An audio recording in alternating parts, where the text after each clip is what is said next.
I'm Jim O'Hare. The folks at the EW show apparently have some incriminating pictures on me, so I am going to do this thing where I'm going to answer 3 questions about my past, my present, or my future, but I do get to decide which one. Apparently, again, they have the picture, so they'll edit it however they want to.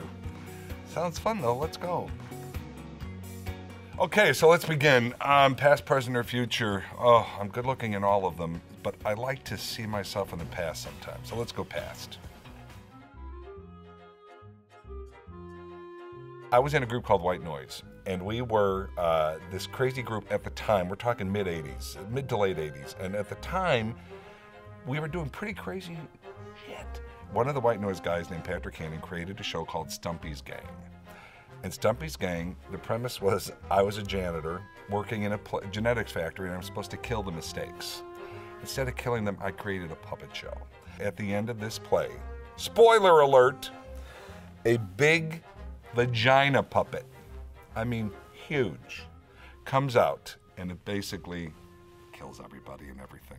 And I credit Stumpies Gang with my career because we brought it to LA and it became a cult classic there too. So it got, I got agents and managers, and that's what you have to get to start your career here. So Stumpies all the way. Okay, now that I've been riveting on a question from the past, and I think we can agree, riveting, let's jump. Let's do future. When we were wrapping Parks and Rec, NBC gave Amy the option, with Mike Schur, the creator, to, what do you want to do? We're on board with whatever you want to do, because the show is doing well and whatever. And Amy and Mike decided we're going to wrap it up. We're going to do 13 and call it, you know. And so we decided, it was heartbreaking, but it was time. We wanted to go out with people still wanting us there. At this point, Chris Pratt has become the Guardian of the Galaxy. He's the Jurassic Park dude. You know, he has blown up.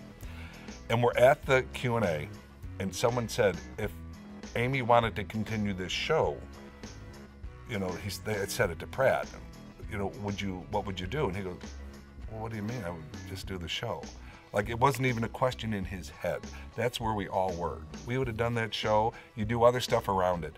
But the love and the laughter on that show was every day for 7 seasons. So when I go back, I would, whatever it took. Whatever it took. Though, next time I would be the lead, and Amy Poehler could do craft services. And my character would, at this point, be called Marty. I don't know why. Okay, so I've given you past, I've given you future. What's happening today, people? Let's find out. Okay, present. Here's the thing about Middleman, because it is about a guy who wants to become a stand-up comedian. He's been raised on the comedy from the 50s, which worked in the 50s, wouldn't work today. As far as research, I only had to do one scene where it was true bad stand-up. And I cannot say a name, but there is someone that I know who did that, and he was awful.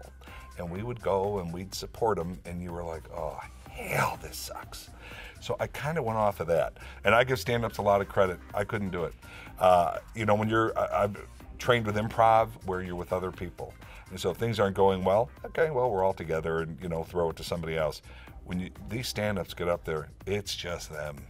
And live or die by it. And I am in awe of them, and I will not do that. Well, this has been past, present, future. I am told they'll show me as they delete the pictures they have, because that's the only reason I did this. But more seriously, I had a great time. Please go see Middleman. It is in theaters now. It's going to be on video on demand, and then I believe in October, Netflix. Middleman, dark, funny. It's the anti-Jerry.